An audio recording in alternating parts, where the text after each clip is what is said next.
Ako vam se sviđa ova torta, odvojite malo vremena i par sastojaka i napravit ćete da svi uživate. 3 pudinga, 3 kesice pudinga od vanile usućemo u jednu posudu. Treba nam liter mlijeka, od čega ćemo odvojiti malo mlijeka i sipati u ovu posudu sa pudingom i dodati 10 kašika šećera.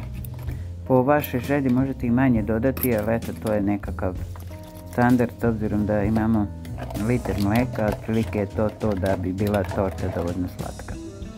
Ostatak od ovog litra mlijeka sipamo u posudu u kojoj ćemo kuvati puding. I kad se mlijeko zagreje, sipamo naravno tu smesu i šolje i kuvamo puding za par minuta prema uputstvu. Kad se puding dovoljno zgusne, dodamo 150 grama maslaca koje smo iseckali na kockice, ne mora mnogo sitno jer će se istopiti u ovom vrućem pudingu. To se malo promeša dok se ne razbiju ove grudvice maslaca i onda se ostavi da odstoji.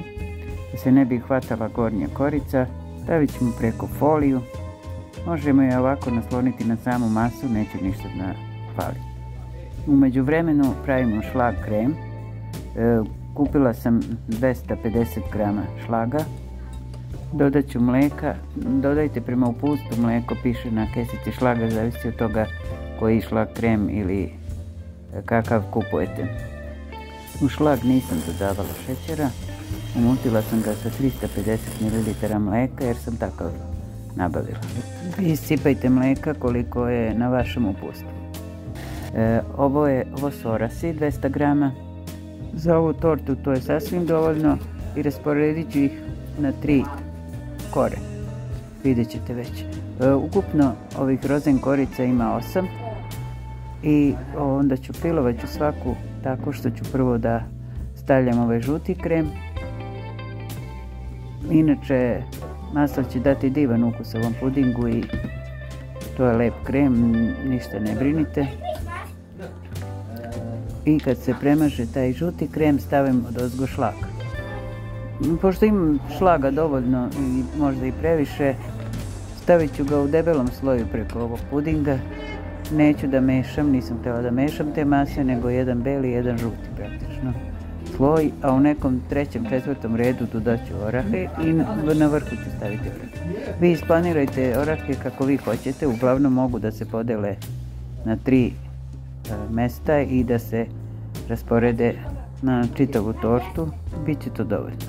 Evo, mažem sada drugi deo ovog pudinga, to jest žutog krema, odozgo beli krem, kao i malo pre. Polako se to razmaže. U međuvremenu mogu da vas podsjetim da pogledate moj kanal, moje playliste na mom kanalu kuvam svaki dan i vidjet ćete da imam različitih vrsta jela. To su svakodnevna jela koje lako pravimo, praktični recepti. Nadam se da će vam se dopasti i pogledajte i uverit ćete se. Evo, stavljam sada orahe, otprilike tako slobodno naprskajte, tu mi i ćerka pomaže. Mada ova torta je zaista tako lagana za praviti, da nema potrebe ni da se angažuju 2 osobe, nego eto, jednostavno imamo vremena, zašto da ne. Družimo se malo i sipamo orahe. Evo, stavljam još jednu koru. Kao što ste vidjeli, torta se jako brzo i lako pravi, jedino što treba da odstoji malo, da korice smekšaju.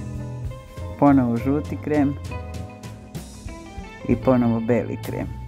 Okolo stavljamo šlag sa svih strana i to ćemo posuti orasima jer to će dati još malo lepšeg ukusa ovoj torti. Tortu ćemo ostaviti preko noći, a ujutru pogledajte kako divno izgleda, korice su se napile, nabubrile i torta je preukusna. Probajte ovo i uživajte, prijatno!